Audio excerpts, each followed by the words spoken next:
À MON anniversaire, MON père m'a arraché la béquille des mains à claquer, arrête de faire semblant tu ne es qu'une parasite. Mes proches ont ri alors que je m'écrasais au sol. Aucun d'eux ne savait que MON chirurgien et se tenait juste derrière EX. Il s'est avancé, a posé sa main sur l'épaule de mon père et a prononcé 6 mots qui ont tout terminé. Mon père n'a ni marqué de pause ni hésité. Il n'avait pas l'air confus ou tiraillé. Le jour de mon anniversaire, alors que la moitié des queens de Denver étaient entassées dans notre jardin, il a tendu la main, m'a arraché la béquille et a aboyé assez fort pour que les voisins entendent, arrête de faire semblant. Tu n'es qu'une parasite. L'herbe s'est précipitée si vite que le souffle a quitté mes poumons. J'ai heurté le sol violemment sur le côté droit, une décharge de douleur me traversant la base de la colonne vertébrale. Quelqu'un a ri d'une voix aiguë, nerveuse et désireuse d'appartenir. Peut-être Johanna. Peut-être tante Clara. Le son était contagieux. Quelques rires étouffés ont suivi, bas et perçants, le genre que les gens utilisent lorsqu'ils pensent que l'humiliation est drôle, tant qu'elle arrive à quelqu'un d'autre. J'ai vu des jambes bouger autour de moi. Des tonnes, des bottes de travail, des baskets tachées d'herbe. Personne ne s'est penché. Personne n'a offert sa main. Pas même quand j'ai chuchoté, « Papa, pourquoi ?» Ce qui m'a blessé plus profondément que la chute, c'est la façon dont tout le monde me regardait comme une fraude prise en flagrant délit. Comme s'ils avaient attendu ce moment pour prouver qu'ils avaient toujours eu raison à mon sujet. Même ma sœur Sabrina me fixait avec un mélange de triomphe et de dégoût, comme si elle avait accumulé des preuves contre moi pendant des années et qu'elle avait enfin sa victoire. Mais alors une voix est venue de derrière le groupe. Ferme, calme. Une voix qui n'appartenait à aucun queen présent dans ce jardin. Une voix qui a prononcé 6 mots qui les ont figés sur place. Chaque pas qu'elle fait est un miracle. C'est là que les rires ont cessé. Ce n'est que plus tard que je comprendrai à quel point ce moment était parfaitement synchronisé, comme si Dieu lui-même avait poussé la bonne personne à s'avancer au moment exact où ma dignité touchait la poussière. Quelques heures plus tôt, alors que la journée était encore chaude et pleine d'espoir, j'étais entré dans ce même jardin avec une tarte au citron maison équilibrée dans ma main libre et un sourire que j'espérais sincère. Je suis venu tôt, voulant un début tranquille avant que le chaos des proches, des enfants et des potins de jardin ne s'installe. Je m'appelle Phoebe Queen. J'ai 30 ans. J'ai passé près d'une décennie dans la marine avant qu'un accident de voiture ne brise plus que quelques vertèbres. Il a brisé la vie que j'avais prévue. Les gens supposent que la récupération est linéaire, que l'on fait de la physiothérapie, que l'on se pousse, que l'on s'améliore et que l'on revient à la normale. Mais les blessures à la colonne vertébrale ne se soucient pas de l'optimisme. Certains jours, je peux faire plusieurs pas avec la béquille touchant à peine mon flanc. D'autres jours, j'ai l'impression que ma colonne vertébrale est faite de verre brisé. Aujourd'hui était l'un des mauvais jours, mais je suis quand même venu. C'était l'anniversaire de papa, après tout, et une partie de moi voulait croire que la famille pouvait être différente, meilleure que les déceptions silencieuses des 2 dernières années. Quand je suis arrivé, la fumée du barbecue flottait dans le jardin. Des enfants se poursuivaient autour des chaises de jardin et de la musique country jouait sur une vieille enceinte Bluetooth que quelqu'un avait rafistolée l'été dernier. Papa se tenait près du barbecue comme un roi, une spatule dans une main, une bière dans l'autre. Maman virevoltait, remplissant l'été sucré et évitant les conversations qui pourraient dériver vers quoi que ce soit d'inconfortable, surtout ma blessure. Je me suis déplacé lentement, ne voulant pas attirer l'attention, mais Sabrina m'a repéré en quelques secondes. Elle le fait toujours. Elle s'est approchée avec ce sourire raide qu'elle réserve au moment public. Tu bouges mieux, dit-elle, sa voix douce mais acerbe. Es-tu sûr d'avoir encore besoin de cette béquille ? Elle ne demandait pas avec inquiétude. Elle demandait comme une procureure. Oui, dis-je calmement. La douleur va et vient. Ses yeux se sont plissés comme si elle stockait des munitions. Drôle, je t'ai vu marcher à la clinique la semaine dernière. Tu avais l'air bien. Ce qu'elle avait vu, c'était moi faisant 3 pas hésitants pendant la physiothérapie, agrippant le mur si fort que mes jointures étaient blanches. J'ai failli m'effondrer après. Mais Sabrina ne se souciait jamais des nuances, seulement d'avoir raison. Je pouvais dire qu'elle était impatiente d'avoir un public. Malheureusement, les fêtes d'anniversaire dans le jardin les attirent facilement. Au moment où le barbecue était chaud et la table était pleine, la frustration de Sabrina s'était transformée en hostilité ouverte. Elle a attendu que papa commence à distribuer les hamburgers avant de crier, elle fait semblant. Tout s'est arrêté. Le jardin est devenu silencieux, à l'exception d'un enfant qui laissait tomber une tasse en plastique. Les gens se sont tournés. Ils se sont toujours tournés vers le drame. Sabrina se tenait les bras croisés, le visage rouge, la poitrine montant et descendant avec le frisson de l'accusation. Elle fait semblant depuis des mois, dit-elle. Elle marche bien quand personne ne regarde. N'est-ce pas, Andrew? Tu ne l'as pas vue à la clinique? Andrew haussa les épaules, mais hocha la tête, désireux de faire partie de quelque chose. Je me suis appuyé plus fort sur ma béquille, mon pouls martelant. S'il te plaît, ne fais pas ça, dis-je doucement. Mais elle a continué. Elle dépense l'argent de maman et papa, elle cherche à attirer la pitié. Papa s'est retourné du barbecue, agacé que la paix de sa fête soit brisée. Qu'est-ce qui se passe? Demanda-t-il. Elle ment, insista Sabrina.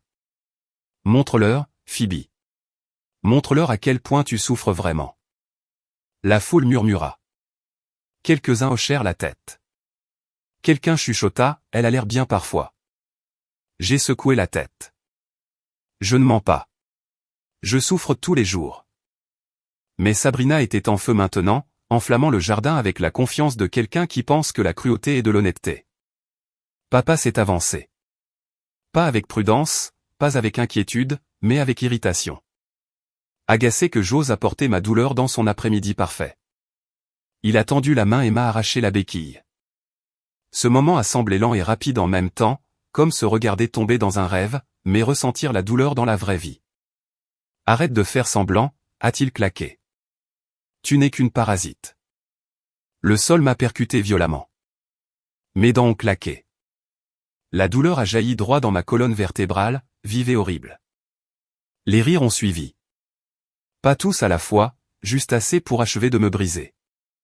Ma propre famille se tenait autour de moi comme des spectateurs d'un numéro de cirque qui avait mal tourné. Et puis cette voix, la voix calme derrière eux. Chaque pas qu'elle fait est un miracle. Ils se sont tournés. Et debout là, sous le soleil du soir, se tenait mon chirurgien. Le seul homme qui connaissait toute la vérité sur ma colonne vertébrale, ma douleur et le combat que je menais discrètement depuis 2 longues années. Il a tout vu. Et il n'allait pas rester silencieux. Pendant un instant, personne ne respirait. Le jardin, quelques secondes plus tôt rempli de rires, de tintements de bouteilles et de grésillements de hamburgers, tomba dans un silence lourd et sidéré. Même les enfants qui se poursuivaient se figèrent à mi-pas. Chaque paire d'yeux se tourna vers l'homme debout derrière eux. Le docteur Steven Brooks, mon chirurgien de la colonne vertébrale, la seule personne sur cette terre qui avait vu, vraiment vu, ce que mon corps avait traversé. Il n'était pas censé être là avant 1 heure. Maman l'avait invité par courtoisie, lui disant de passer s'il avait le temps. Sans pression. Mais à en juger par sa façon de se tenir, la posture droite, les yeux brûlant la foule, il n'était pas venu pour bavarder ou pour des hamburgers. Il est venu parce qu'il m'avait vu tomber. Il est venu parce que, d'une manière ou d'une autre, Dieu l'avait placé exactement là où j'avais besoin de lui. Sabrina le regarda en clignant des yeux, comme si elle n'était pas sûre qu'il soit réel. Le téléphone de tante Clara, toujours en train d'enregistrer, s'abaissa lentement sur son ventre. Mon père fier et têtu, se déplaça avec gêne, la spatule dans sa main semblant soudain ridicule. Le docteur Brooks s'avança, se déplaçant avec la confiance calme d'un homme qui avait tenu des vies humaines entre ses mains. Il s'agenouilla d'abord à côté de moi, sans me toucher, mais évaluant comme il le faisait toujours. « Phoebe, dit-il doucement. Peux-tu bouger ta jambe gauche ?» J'ai dégluti, sentant le battement dans ma colonne vertébrale devenir plus aigu. Je crois. Lentement. Bien. Ne force pas. Sa voix resta ferme, professionnelle. Puis il tourna lentement la tête vers les proches derrière lui, délibérément, comme un juge se préparant à rendre un verdict.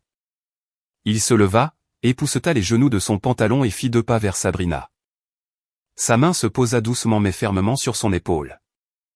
Et avec toute la famille Quinn silencieuse et attentive, il répéta les 6 mots qui traversèrent le jardin comme une vérité divine. Chaque pas qu'elle fait est un miracle. Sabrina déglutit. Sa bravade vacilla. Le docteur Brooks n'éleva pas la voix. Il n'en avait pas besoin. Sa présence avait plus de poids que n'importe quel cri. « Savez-vous à quoi ressemble sa colonne vertébrale » demanda-t-il, les yeux fixés sur ma sœur. « Avez-vous déjà vu une IRM après une fracture par éclatement lombaire? Avez-vous vu des nerfs pressés ensemble comme des fils noués? Parce que moi, oui. » Papa se déplaça défensivement. « Docteur, nous ne voulions pas » Le docteur Brox leva une main, l'arrêtant net. Elle a suivi l'un des programmes de rééducation les plus difficiles que j'ai vus en 27 ans de carrière de chirurgien. Le fait qu'elle puisse se tenir debout, même avec de l'aide, est remarquable. J'ai dit à votre famille cela il y a des mois. Je leur ai répété la semaine dernière. Et pourtant, me voici à la voir être accusée de simuler sa propre douleur. Ses yeux balayèrent le cercle de visage, s'attardant sur chacun suffisamment longtemps pour qu'ils ressentent le poids de leur silence. Tante Clara semblait vouloir s'enfoncer dans le sol. Johanna se couvrit la bouche des deux mains. Andrew, qui avait fièrement affirmé l'avoir vu marcher parfaitement, fixait ses baskets comme s'il priait pour que le sol l'engloutisse. Maman tremblait. Elle tendit la main vers le bras de papa, mais il se retira légèrement, partagé entre la honte et l'orgueil tenace. Sabrina essaya de parler. Je pensais juste, vous pensiez mal, dit le docteur Brox, sa voix basse mais ferme. Et vos paroles ont causé du tort. Un vrai tort. Il tendit la main dans sa poche et sortit son téléphone. Laissez-moi vous montrer quelque chose. Il tapota l'écran et tendit le téléphone pour que la foule puisse voir. Une vidéo fut jouée, une de ma récente séance de thérapie. Moi, agrippé au bar parallèle, la sueur coulant sur mon front, mes jambes tremblant violemment à chaque centimètre que j'essayais de bouger. Mon visage tordu de douleur. Mes respirations courtes, aiguës, désespérées. 2 pas, à peine 2, puis m'effondrant dans les bras de son assistante. Un soupir collectif traversa le jardin.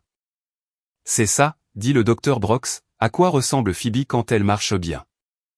J'ai détourné le visage. Je ne voulais pas qu'il voie mes larmes, pas après tout ce qui s'était passé, mais je les sentais quand même sur mes joues, chaudes et silencieuses. Le ton du docteur Brox s'adoucit, mais à peine. Si quelqu'un ici doute de son état après avoir vu cela, alors le problème n'est pas Phoebe.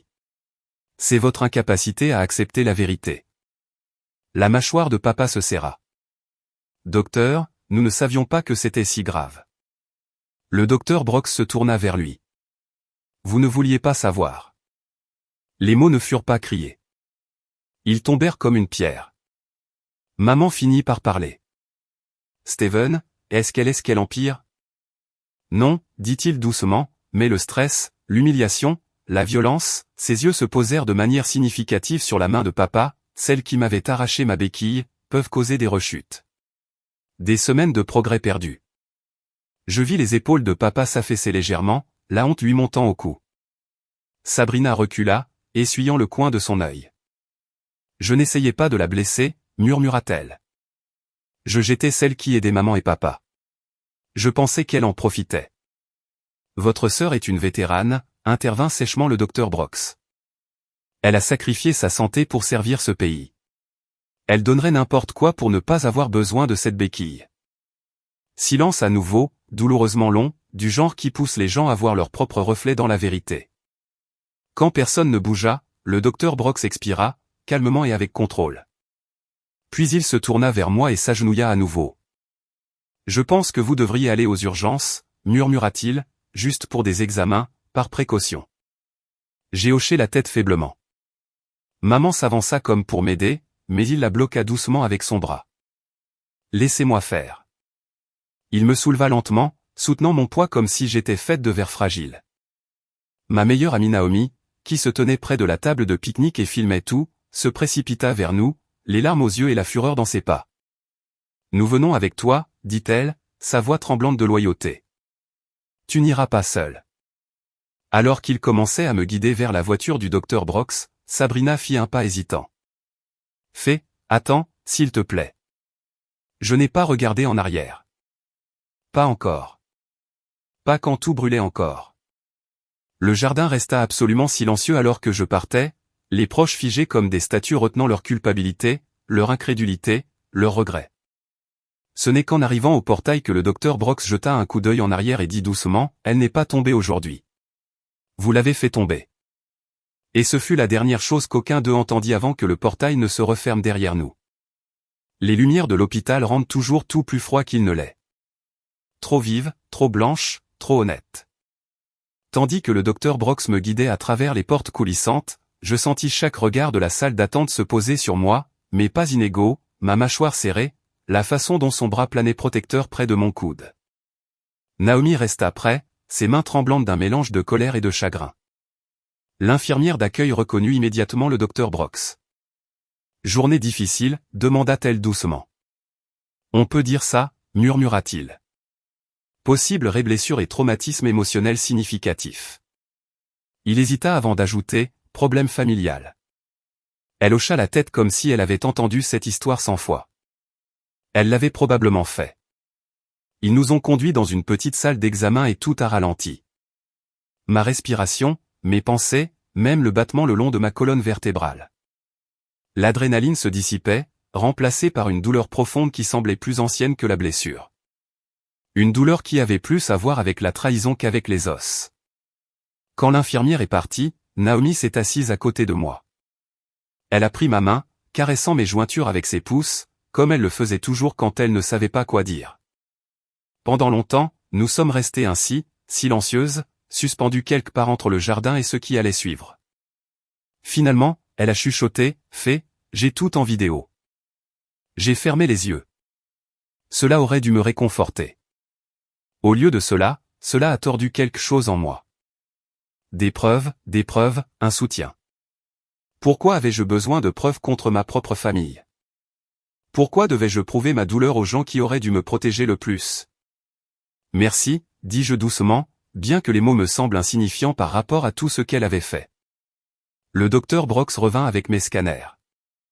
Pas de fracture, dit-il, le soulagement adoucissant sa voix. Mais vous avez une inflammation sévère. Cette chute pourrait retarder votre progression de quelques semaines. Des semaines? Tout ce travail, toute cette douleur, tout cet espoir il l'avait effacé d'une seule accusation. Que dois-je faire maintenant, demandai-je. Il tira une chaise et s'assit de manière à ce que ses yeux rencontrent les miens. Vous vous concentrez sur la guérison physique, émotionnelle, spirituelle, et vous mettez des limites avec votre famille. Au mot « limite », Naomi hocha la tête avec ferveur. Exactement, Phoebe. Ils ont dépassé les bornes aujourd'hui. Une grande ligne. Je fixai mes mains. Mais ce sont ma famille. La famille peut toujours causer du tort, dit doucement le docteur Brox. La famille peut toujours se tromper. Je ne répondis pas. Je n'étais pas prête. Un léger coup interrompit. C'était l'infirmière chef tenant des papiers de sortie et un regard apitoyé qu'elle ne voulait probablement pas montrer. Mais la pitié n'était pas ce que je voulais. La pitié était ce dont Sabrina m'accusait de courir après. Je voulais quelque chose de plus simple, juste être cru. Dehors, la nuit s'était installée sur Denver, fraîche et calme. Rien à voir avec le chaos précédent. Naomi m'a aidé à monter à l'arrière de la voiture du docteur Brox. Les roues crépitèrent sur le gravier alors qu'il s'éloignait de l'hôpital, et chaque secousse me rappelait à quel point la chute avait été dure. Nous n'avons pas parlé pendant les premières minutes. Le silence était épais, mais pas inconfortable, plus comme une couverture autour de nerfs à vif. Finalement, le docteur Brox parla. « Phoebe, je dois demander, votre famille vous a-t-elle déjà traité comme ça ?» Je regardais par la fenêtre les lumières de la rue qui défilaient.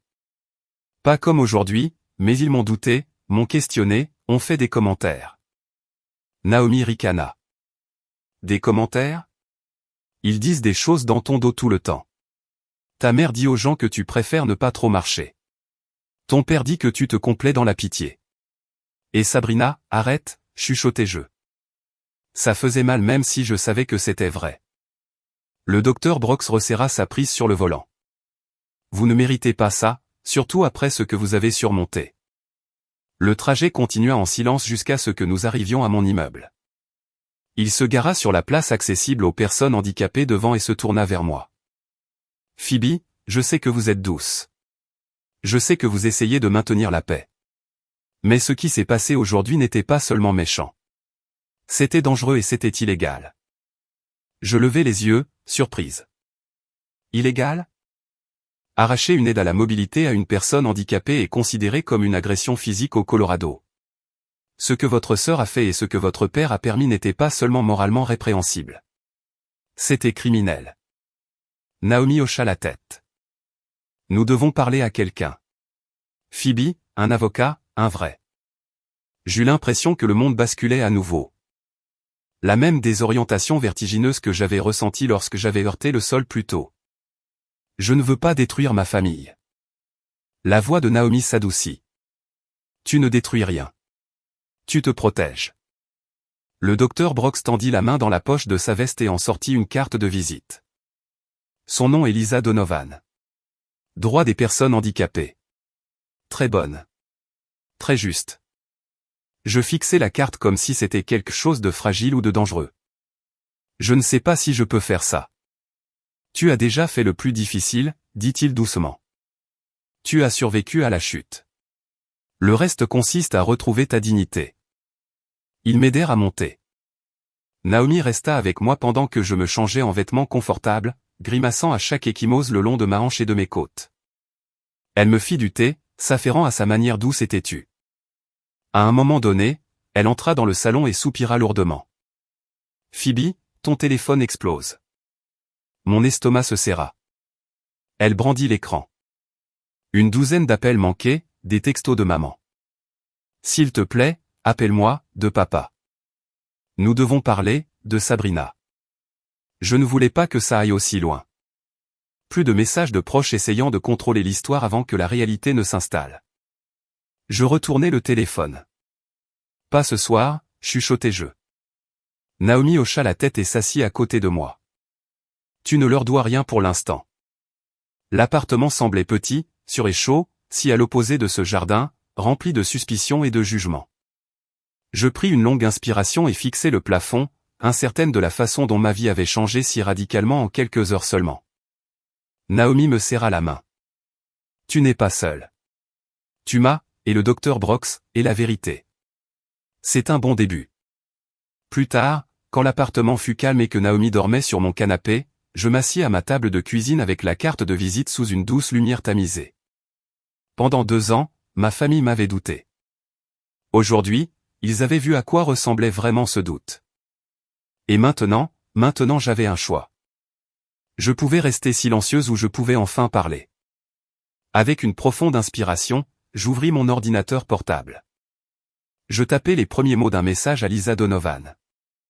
Je pense que j'ai besoin de votre aide. L'email que j'ai envoyé à Lisa Donovan était court et tremblant, rien à voir avec les rapports clairs que j'avais l'habitude d'écrire dans la marine. J'ai longtemps fixé le curseur clignotant avant d'enfin appuyer sur envoyer.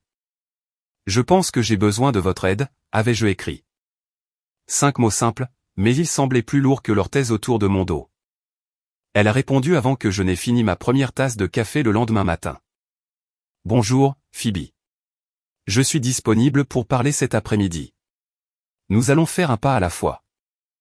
Un pas à la fois.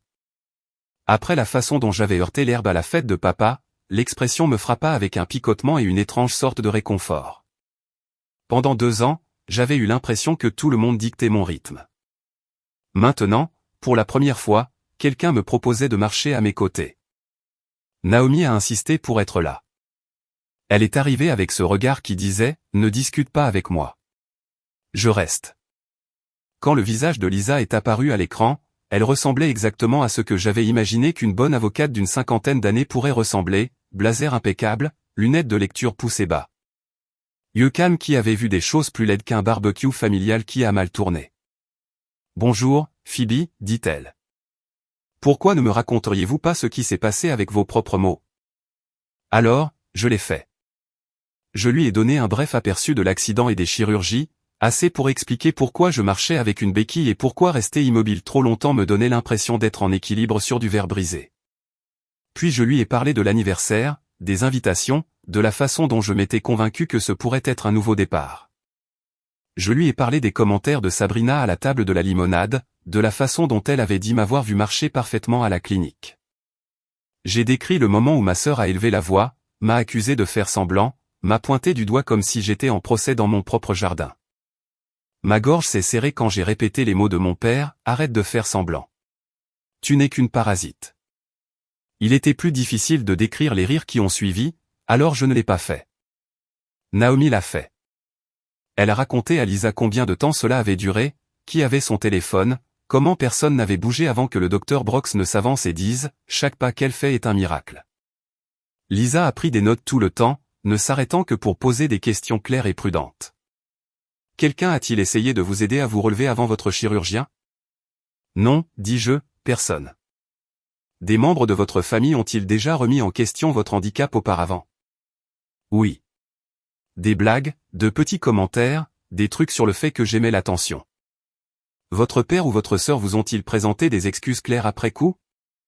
Je pensais au texto que je n'avais pas ouvert. Ils disaient qu'ils ne voulaient pas que cela aille aussi loin, mais ils n'ont jamais dit qu'ils avaient tort. Elle hocha la tête une fois. Et vous utilisez une béquille ou une autre aide tous les jours? Si je suis debout plus de quelques minutes, oui. Elle posa son stylo. Phoebe, je veux que vous entendiez cela clairement. Ce qui vous est arrivé n'est pas seulement impoli ou insensible.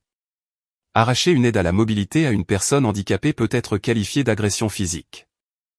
Le faire en public tout en vous accusant de faire semblant ajoute du harcèlement et une atteinte à la réputation. La chute a aggravé votre état. C'est un préjudice réel et mesurable. Le mot agression planait dans l'air entre nous. Cela signifiait que nous ne parlions plus de drame familial. Nous parlions de quelque chose que la loi reconnaissait comme répréhensible. Je ne veux pas détruire ma famille, dis-je. Je ne veux juste pas qu'il puisse refaire ça, à moi ou à quelqu'un d'autre. L'expression de Lisa s'adoucit, mais sa voix resta ferme. Les familles ne se désagrègent généralement pas parce que quelqu'un dit enfin la vérité, dit-elle. Elles se désagrègent parce que personne ne le fera. Les tenir responsables n'est pas un acte de haine. Cela peut être un acte de protection pour vous et pour quiconque pourrait être le prochain. Elle a exposé mes options. Engager une procédure judiciaire et demander des dommages et intérêts pour détresse émotionnelle et traitement médical supplémentaire. Demander une ordonnance de protection ou commencer par une lettre de mise en demeure formelle. Quelque chose qui exposait exactement ce qui s'était passé, ce que cela vous avait coûté et ce qui devait se passer s'il voulait éviter la cour. Je travaille pour vous, dit-elle. Rien ne bouge à moins que vous ne le disiez. Une lettre aurait-elle même de l'importance pour eux, demandai-je. Généralement oui, répondit-elle. Les gens comprennent le poids quand ils voient leurs actions écrites à côté de mots comme blessure et responsabilité légale. Et vous avez quelque chose que la plupart des gens dans votre situation n'ont pas, une vidéo claire et un chirurgien prêt à témoigner. Naomi, assise à côté de moi, croisa les bras. Et rien de tout cela ne se fera sans la permission de Phoebe. Exactement, dit Lisa. Je baissai les yeux sur la table, voyant le jardin à la place. La main de papa arrachant la béquille. Le doigt de Sabrina pointé comme une arme, le cercle de chaussures autour de moi alors que j'étais allongé dans l'herbe. La partie de moi qui essayait toujours d'aplanir les choses voulait laisser tomber. La partie qui avait senti la terre s'écraser sur mes côtes savait que je ne pouvais pas. Je pense, dis-je lentement, que je veux que vous écriviez la lettre. Lisa hocha la tête. Je la rédigerai cet après-midi et vous l'enverrai pour approbation. Ce soir-là, son email arriva. La lettre ne sonnait pas comme une menace.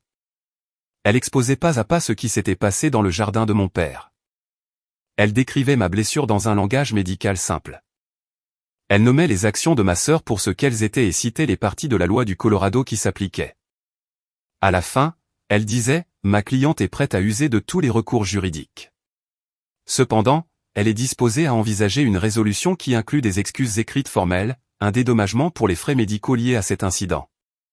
Et un engagement à participer à une formation de sensibilisation au handicap. Naomi la lut et laissa échapper un lent sifflement. Ça va frapper fort. Au téléphone, la voix de Lisa était ferme. Je ne l'enverrai que si vous dites oui. Je pensais au moment où mon père m'avait traité de parasite devant toutes les personnes avec qui j'avais grandi. Je pensais à Sabrina me pointant du doigt comme si j'étais une étrangère empiétant sur ma propre vie. Je pensais à moi allongé dans l'herbe, réalisant que la seule personne qui s'était approchée pour m'aider ne m'était pas du tout liée. Oui, dis-je. Ma voix ne trembla pas cette fois. Envoyez-la. Le lendemain matin, cette lettre se trouvait dans la boîte aux lettres de mes parents, attendant comme une vérité qu'ils ne pouvaient pas éternellement contourner. La lettre atterrit plus fort et plus vite que prévu. Dès midi le lendemain, mon téléphone s'illumina avec plus d'appels manqués que je n'en avais jamais vu de ma famille. Même lorsque j'avais été blessé à l'étranger, ils ne m'avaient jamais contacté avec une telle frénésie.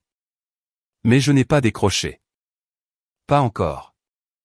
L'ancienne moi, celle qui s'excusait la première, qui essayait de maintenir la paix même quand cela me coûtait tout, aurait répondu immédiatement. La nouvelle moi, meurtrie dans son corps et son esprit, mais enfin debout dans sa vérité, laissa les appels sonner. Tard cet après-midi, on frappa à la porte. 3 coups secs et urgents, ni en colère, ni hésitant, quelque chose entre les deux. Naomi, assise sur mon canapé avec son ordinateur portable, leva les yeux. « Ne réponds pas si tu ne veux pas », chuchota-t-elle. Mais je reconnaissais déjà le rythme.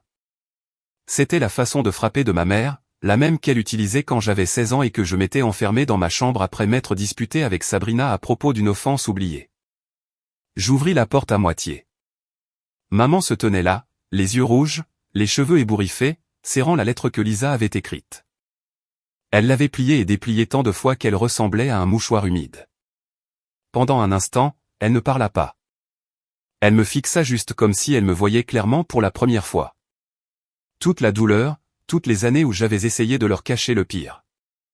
Phoebe. Sa voix se brisa. Qu'est-ce que c'est? Qu'est-ce qui arrive à notre famille? Je sentis Naomi s'avancer silencieusement derrière moi. Une présence mais pas une barrière. Je gardai mes mains sur le cadre de la porte, me stabilisant. Ce qui se passe, dis-je doucement. C'est ce qui arrive quand la vérité éclate enfin. Maman déglutit. Ton père est hors de lui. Il dit que c'est trop. Que tu n'avais pas à faire ça. Une chaleur me monta à la poitrine. Je n'avais pas à le faire, maman? Il m'a arraché la béquille des mains et m'a traité de parasite devant tout le monde. J'aurais pu être gravement blessé. Son menton trembla. Il ne voulait pas te blesser. C'est le problème, dis-je. Il n'a même pas réfléchi. Nous sommes restés dans un long silence, le couloir rempli d'années inexprimées. Finalement, maman chuchota, ta sœur est un désastre. Elle n'a pas arrêté de pleurer depuis qu'elle a lu la lettre. J'ai failli rire, non pas parce que c'était drôle, mais parce que pleurer était la première réaction honnête que Sabrina avait montrée depuis des années. Pourtant, j'ai gardé ma voix stable. Ces larmes n'effacent pas ce qu'elle a fait. Non, dit maman doucement. Non, elle n'efface pas. Quelque chose a alors changé, subtil, mais réel. Pour la première fois, elle ne défendait pas Sabrina. Elle ne cherchait pas à arrondir les angles. Elle n'essayait pas de protéger l'image de la famille. Elle reconnaissait juste la vérité. Quand on envoie quelque chose comme ça, dit-elle doucement, en soulevant la lettre, ça change les choses. Je sais, répondis-je. C'est pour ça que je l'ai envoyé. Elle eut l'air surprise, comme si elle s'attendait à ce que je vacille. Mais je ne l'ai pas fait. Maman ferma les yeux un instant, se ressaisissant. Quand elle les rouvrit, sa voix était plus stable. Ton père veut te parler. Sabrina aussi. S'il te plaît, Phoebe. Ne pourrions-nous pas simplement nous asseoir ensemble, juste pour parler? Je sentis Naomi bouger à côté de moi. Phoebe, murmura-t-elle. Tu n'as pas à décider tout de suite. Maman la regarda, surprise. Je suis sa mère. Et je suis son amie, répondit Naomi. Et elle a été gravement blessée. Maman serra les lèvres. Je sais. Et nous devons réparer ça. Son honnêteté, cette seule phrase, nous devons réparer ça, a ouvert quelque chose en moi. Pas le pardon, pas encore, mais la plus faible fissure dans le mur autour de mon cœur. Je vous rencontrerai, dis-je finalement. Vous tous, mais pas seul. Maman hocha la tête. Bien sûr. Et pas à la maison, ajoutai-je. Quelque part de neutre, elle réfléchit un instant. Le pasteur Reed a dit que nous pourrions utiliser l'une des salles de réunion de l'église. Il sait que quelque chose s'est passé. Il est inquiet. Je clignai des yeux. Le pasteur Reed sait? Elle rougit. Ta tante Clara a la langue bien pendue. Bien sûr qu'elle l'avait. Pourtant, l'église était un terrain neutre, et quelque chose dans le fait de s'y rencontrer me semblait juste, un endroit calme, un endroit où Dieu pourrait nous entendre si nous oublions comment nous entendre mutuellement. D'accord, dis-je. Demain. Maman s'affaissa de soulagement comme si elle avait retenu sa respiration depuis son entrée. Elle tendit la main comme pour me toucher le bras, puis hésita. J'ai apprécié l'hésitation. Cela signifiait qu'elle apprenait enfin à respecter l'espace. Je suis contente que tu veuilles parler, chuchota-t-elle. J'ai hoché la tête et elle est partie. Quand la porte se referma, Naomi laissa échapper un soupir. Tu as géré ça mieux que je ne l'aurais fait. Je ne veux pas de vengeance, dis-je. Juste de la responsabilisation. Elle me serra l'épaule. Et tu l'auras, à tes conditions. L'après-midi suivant, Naomi me conduisit à la salle de réunion de l'église. Une pluie légère avait commencé à tomber, tapotant doucement contre le pare-brise comme un métronome régulier pour mes pensées. Je n'étais pas nerveuse. J'avais ressenti trop de douleur la semaine dernière pour être nerveuse, mais j'étais troublée, comme si j'entrais dans un endroit où la vérité avait des crocs. La pièce que le pasteur Reed nous avait prêtée était calme, tapissée de moquettes avec un éclairage doux et une table ronde au centre. Une Bible était ouverte près de la fenêtre comme si quelqu'un l'avait lue quelques instants auparavant. Ma famille était déjà là. Papa était assis, rigide sur sa chaise, les mains jointes si fermement que ses jointures étaient blanches. Maman planait à côté de lui, les yeux me regardant avec un mélange d'inquiétude et d'espoir. Et Sabrina, ma sœur, qui m'avait pointé du doigt comme une criminelle, semblait plus petite que je ne l'avais jamais vue. Yeux gonflés, épaules courbées vers l'intérieur, doigt tordant un mouchoir en lambeaux. Personne ne parla quand j'entrai. Naomi me tira une chaise et nous nous assîmes. Pendant un instant, le seul son fut la pluie. Puis Sabrina se brisa. Fais, chuchota-t-elle, sa voix se brisant. Je suis tellement désolée. Elle ne se défendit pas. Elle n'a pas blâmé le stress ou la mauvaise communication. Elle n'a rien justifié. J'étais jalouse, avoua-t-elle. De ton service, de la fierté que maman et papa avaient de toi. Je détestais me sentir invisible. Je détestais être celle qui était coincée ici pendant que tu étais là-bas à faire quelque chose d'important, et je me suis défoulée sur toi, et c'est mon Dieu Phoebe. Ce n'est pas ce que je veux être. Les larmes roulaient sur son visage et elle ne les cacha pas cette fois. Papa s'éclaircit la gorge, la voix raide. J'ai eu une réaction excessive. Je n'aurais pas dû toucher ta béquille. Je n'aurais pas dû dire ce que j'ai dit. J'attendis. Il déglutit. J'ai eu tort. Les mots tombèrent lourdement, maladroitement, mais honnêtement. Maman tendit la main vers la mienne. Je suis désolée aussi d'être restée silencieuse. Pour la première fois depuis des années, ils ne faisaient pas semblant. Ils regardaient leur propre laideur en face. Je sentis quelque chose se détendre en moi. Pas le pardon, mais de la place pour cela. Et je savais que ce n'était pas fini. Mais c'était un début. Pendant un long moment, je ne pus parler. Leurs excuses planaient dans l'air comme du verre fragile, réel, tremblante, inattendue. J'avais imaginé cette rencontre de 100 façons différentes, mais pas comme ça. Pas avec ma sœur qui s'effondrait devant une table ronde à l'intérieur d'une église tranquille. Pas avec mon père qui agrippait le bord de sa chaise comme s'il avait peur d'y tomber. Pas avec la main de ma mère posée sur la mienne, chaude et tremblante. Le pasteur Reed était assis dans le coin, silencieux, respectueusement présent. On ne lui avait pas demandé d'intervenir, seulement de nous prêter la salle. Mais la façon dont il nous observait, calme, patient, priant, ancrait le moment d'une manière qu'aucun de nous n'aurait pu faire seul. Naomi resta à côté de moi, sa présence aussi stable qu'un roc. Je sentis sa main planer près de mon dos, sans toucher, juste là, prête à me rattraper si les mots devenaient douloureux. Finalement, j'inspirai lentement. J'apprécie vos excuses, dis-je, ma voix étonnamment ferme. Mais il ne s'agit pas seulement de ce qui s'est passé au barbecue. Il s'agit de tout ce qui a précédé. Des années de doute, des années de commentaires, des années où j'ai eu l'impression de devoir défendre ma propre douleur.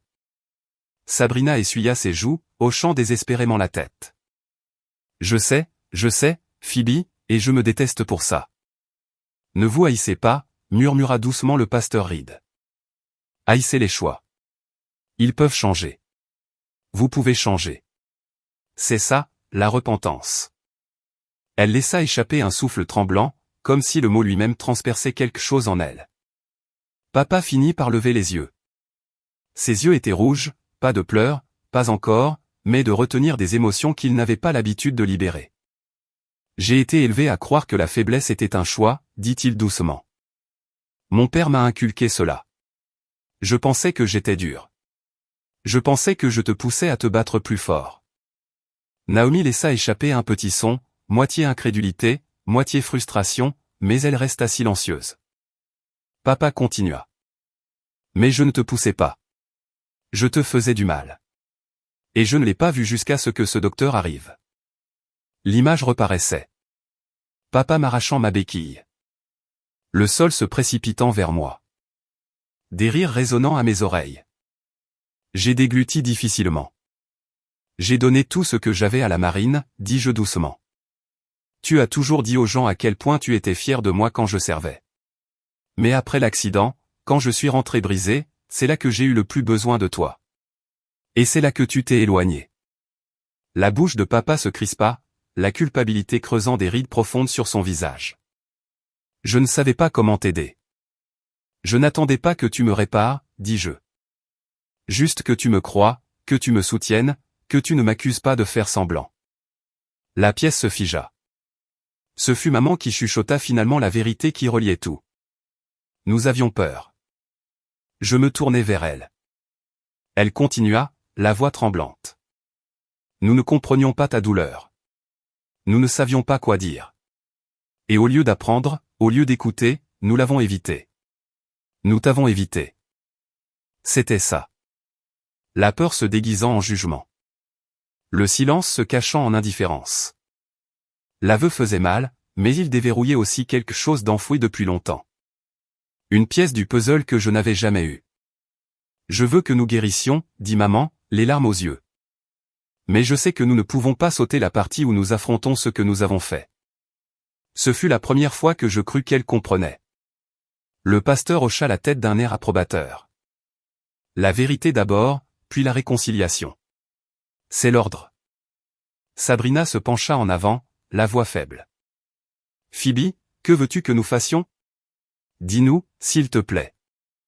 Je jetai un coup d'œil à Naomi, qui me fit un petit signe de tête.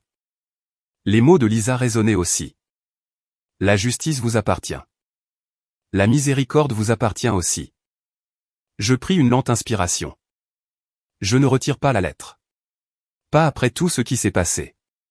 Il doit y avoir une responsabilisation, mais je n'essaie pas de ruiner la vie de qui que ce soit. Je veux juste du changement. Papa déglutit. À quoi cela ressemble-t-il? Je veux des excuses écrites, dis-je. Des excuses honnêtes, pas des excuses. Je veux la vérité nue sur papier pour que je la garde pour toujours. Ils hochèrent tous la tête. Je veux que vous, je regardais papa et Sabrina, suiviez un programme de sensibilisation au handicap. Apprenez ce qu'est réellement la douleur chronique. Apprenez sur les conditions invisibles. Apprenez à quel point les mots peuvent facilement blesser quelqu'un qui se bat déjà tous les jours. Les doigts de maman se serrèrent autour des miens. Nous le ferons. Nous tous. Et je veux un dédommagement pour le traitement médical dont j'ai besoin à cause de la chute, continuai-je. Non pas pour vous punir, juste pour prendre vos responsabilités. Ma guérison ne peut pas être retardée à cause de ce qui s'est passé. Papa baissa la tête. C'est juste. Et ma voix s'adoucit. Je veux de l'espace. J'ai besoin de temps avant de pouvoir vous faire à nouveau confiance. La confiance doit venir lentement. Sabrina essuya de nouveau ses yeux. Nous te donnerons tout l'espace dont tu as besoin. Ne nous abandonne pas. Je la fixai, vraiment. Pour la première fois, elle n'avait pas l'air de la sœur bruyante et combative qui avait toujours quelque chose à prouver. Elle ressemblait à une femme qui voyait enfin les fissures dans sa propre armure. Elle avait l'air humaine, brisée, essayant. Je n'abandonne pas, dis-je doucement. Mais je ne me précipite pas non plus. Le soulagement sur son visage faillit me briser. Le pasteur Reed joignit les mains. Phoebe, y a-t-il autre chose? J'hésitais. Le dernier morceau ne concernait pas la justice. Il ne concernait ni la loi ni les limites. Il s'agissait de quelque chose de plus profond, de quelque chose de spirituel. Je veux que vous priez tous avec moi, dis-je. Le choc traversa le visage de Sabrina. Papa se crispa. Maman haleta doucement. Même Naomi me cligna des yeux, surprise. Pas pour le pardon, clarifiai-je. Pas encore. Je n'en suis pas là. Mais pour la clarté, pour la force, pour que cette famille apprenne à faire mieux. Le pasteur Reed sourit doucement. Cela, dit-il, est une demande sainte. Il se leva, posant une main sur mon épaule, invitant les autres à se lever. Un par un, hésitants, humiliés, tremblants, ils se tinrent par la main autour de la table. Le pasteur commença à prier doucement. Seigneur, que la vérité soit le commencement, et non la fin. Que l'humilité fasse son œuvre. Que ceux qui ont fait du tort cherchent à réparer. Que ceux qui souffrent trouvent la guérison. Et que cette famille apprenne à choisir la compassion plutôt que l'orgueil. Sabrina pleura ouvertement. Maman me serra la main. Papa laissa échapper un souffle tremblant qui sonnait comme une vie d'entêtement qui se brisait. Alors que la prière se terminait, quelque chose changea dans la pièce. Doux, calme, réel. Pas le pardon. Pas encore. Mais le premier pas vers celui-ci, un pas qu'aucun de nous n'aurait pu faire sans la vérité. Sans les limites, sans la chute qui a tout exposé, et sans la grâce qui suit. Les semaines qui ont suivi ont semblé étrangement calmes, comme l'air après une longue tempête, encore lourd, mais plus violent. Je n'étais pas guéri, ni physiquement, ni émotionnellement, ni spirituellement. Mais quelque chose en moi avait changé, comme si le sol s'était stabilisé sous mes pieds. La réunion à l'église n'a pas tout réparé, mais elle a ouvert une porte que je croyais autrefois scellée. Lisa a déposé l'accord.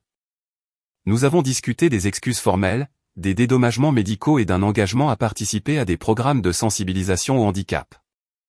Ma famille n'a pas contesté. Ils ont signé là où ils devaient signer. Ils ont programmé les cours. Et pour la première fois de ma vie d'adulte, Sabrina n'a pas discuté, ne s'est pas défendue, n'a pas déformé l'histoire pour se faire passer pour l'héroïne. Elle a accepté les conséquences. Cela seul était un miracle en soi. Je ne leur ai pas beaucoup parlé après, non pas par colère, mais parce que mon cœur avait besoin de calme, d'espace, du genre de quiétude où les blessures respirent au lieu de s'infecter. Pendant ces jours calmes, j'ai consacré mon temps à la thérapie, à la fois physique et celle qui se produit lorsque vous êtes assis en face de quelqu'un qui vous pose les questions difficiles. À quoi voulez-vous que votre vie ressemble maintenant? Quelle partie de vous l'accident a-t-elle volé? Quelle partie est encore vivante? Ma thérapeute, une infirmière militaire à la retraite nommée Dana, m'a dit quelque chose que je n'oublierai jamais. La douleur est une enseignante, Phoebe, mais c'est une colocataire terrible. Ne la laissez pas s'installer de façon permanente. Ces mots se sont ancrés en moi comme le fait la vérité, doux mais inébranlable. Au même moment, mon blog a commencé à se développer. Lentement au début, puis plus vite que prévu. Des gens de tout le pays, des vétérans, des veuves, des personnes souffrant de douleurs chroniques, des soignants, des personnes éloignées de leur famille m'ont écrit. Ils m'ont remercié d'avoir dit les choses qu'ils n'avaient jamais eu le courage de dire à leurs propres proches. Un message m'a particulièrement marqué. Il venait d'un vétéran du Vietnam nommé Karl. Il a écrit « Votre histoire m'a rappelé quelque chose que mon aumônier m'a dit en 69. Parfois, Dieu permet que la vérité te brise avant de te construire. Non pas pour te punir, mais pour te positionner. » J'ai lu cette phrase 3 fois. Puis j'ai pleuré parce que c'est exactement ce que j'avais ressenti.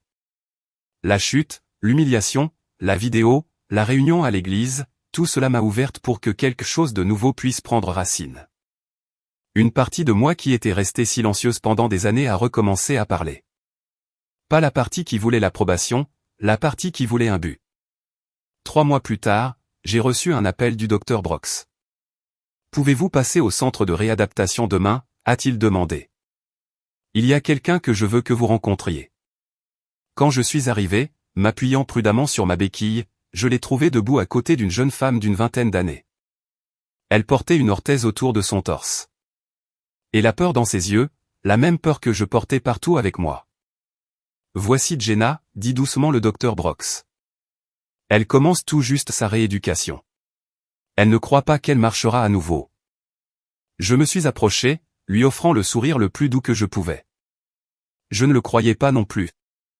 Jenna cligna des yeux, surprise. Mais vous marchez, à peine, ai-je ri. Et très lentement, mais oui, et vous aussi. Peut-être pas aujourd'hui. Peut-être pas comme vous l'attendez, mais vous irez plus loin que vous ne le pensez. Ses yeux se sont remplis comme les miens l'étaient quand quelqu'un insufflait de l'espoir dans mon obscurité. Le docteur Brox m'a fait un discret signe de tête, le genre qui disait, c'est pour ça que je vous ai demandé de venir, et j'ai compris. Guérir ne consiste pas seulement à devenir plus forte. C'est aussi à donner de la force. À mesure que l'été se transformait en automne, ma famille a tenu sa promesse. Papa a assisté à ses cours, assis, le dos raide, sur une chaise en métal, tandis qu'un instructeur expliquait ce que la douleur chronique fait réellement à la vie d'une personne. Il m'a appelé après, la voix rauque, et m'a dit, j'aurais aimé savoir tout cela plus tôt. Maman a commencé à militer dans son église, corrigeant gentiment les gens qui faisaient des commentaires irréfléchis sur le handicap. Le pasteur Reed m'a dit qu'elle était devenue l'une des voix les plus réfléchies de leur groupe de soutien. Et Sabrina, peut-être la plus grande surprise de toutes, a commencé à faire du bénévolat au centre de rééducation tous les samedis. Au début, elle travaillait tranquillement en arrière-plan, pliant des serviettes, préparant des bouteilles d'eau, mais finalement elle s'est orientée vers l'aide directe aux patients. Elle m'a dit plus tard, les yeux brillants, voir ce que les gens traversent, cela m'a rendu humble. Nous n'avons pas précipité la réconciliation. Elle est venue par petits morceaux, comme la première fois où elle m'a envoyé un message avec une photo de son badge de bénévole, ou le jour où elle a demandé une liste de lecture sur les traumatismes de la colonne vertébrale. Ou l'après-midi où elle a admis, je n'avais jamais réalisé la force qu'il faut juste pour vivre avec la douleur. Petit pas, petit miracle, un à la fois.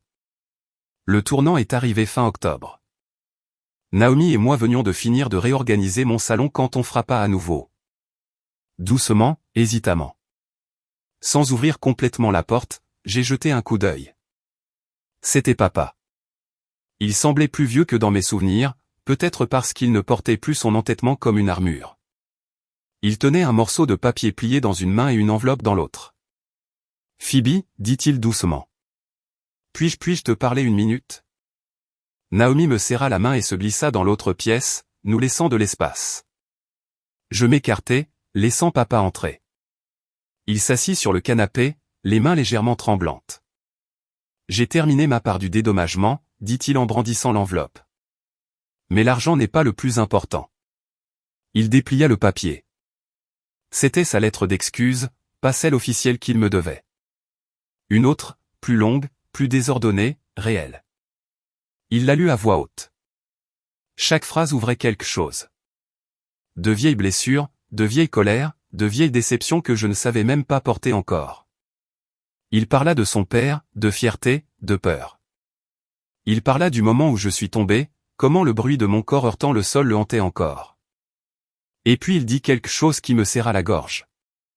Je ne sais pas si Dieu m'a donné une fille assez forte pour survivre à la marine ou s'il a donné à la marine une fille assez forte pour me survivre, mais je suis reconnaissant que tu sois toujours là. Quand il eut fini, des larmes coulèrent sur ses joues. Des larmes que je n'avais jamais vues de ma vie. Peux-tu un jour me pardonner, chuchota-t-il. Je pris une lente inspiration, sentant le poids et la vérité du moment s'installer. J'y travaille, dis-je doucement. Et aujourd'hui, ça aide. Il hocha la tête, soulagé et humilié. Et pour la première fois depuis l'accident, il ouvrit les bras, non par pitié, par culpabilité ou par obligation, mais par amour. Je m'y réfugiai. Et cette fois, il me soutint au lieu de me laisser tomber. Quand j'ai enfin partagé mon histoire sur mon blog, à propos du barbecue, de la chute, de la vérité, des conséquences, de la guérison, je l'ai terminé avec le message que je vous laisse maintenant. La douleur nous change, mais la grâce aussi. Les familles se brisent, mais la vérité peut les reconstruire lentement, honnêtement, humblement. Et parfois, quand la vie nous met à terre, Dieu envoie la bonne personne pour nous relever.